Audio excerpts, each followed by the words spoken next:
السلام علیکم۔ دنیا بھر کی تازہ ترین خبروں اور کرنٹ ایشو سے باخبر رہنے کے لیے ہمارا چینل سبسکرائب کیجیے اور پیج لائک کیجیے۔ رخ کریں گے ساہیوال کا، جہاں سے رپورٹ کر رہے ہیں ہمارے نمائندے علی رضا۔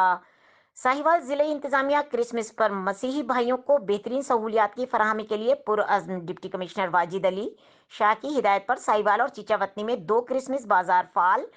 دونوں تحصیلوں میں 3 موبائل بازار بھی صارفین کو سستی اشیاء فراہم کریں گے۔ کرسمس بازاروں میں سبزیوں، پھلوں، آٹا، چینی، مرغی گوشت اور دیگر اشیاء کی مارکیٹ سے کم ریٹ پر فراہمی۔ ضلع انتظامیہ کرسمس کی خوشیوں میں مسیحی بھائیوں کے ساتھ ہے۔ ڈپٹی کمشنر بازاروں کی انتظامیہ کو وافر اور معیاری اشیاء خرد و نوش فراہم کرنے کی ہدایت کر دی گئی ہے۔ واجد علی شاہ۔ کرسمس ایام میں مسیحی عبادت گاہوں اور آبادیوں کے اطراف میں صفائی کا بھی بہترین کام ہونا چاہیے۔ Deputy commissioner. مزید خبروں اور اپڈیٹ کے لیے دیکھتے رہیں کے نیوز چینل انٹرنیشنل۔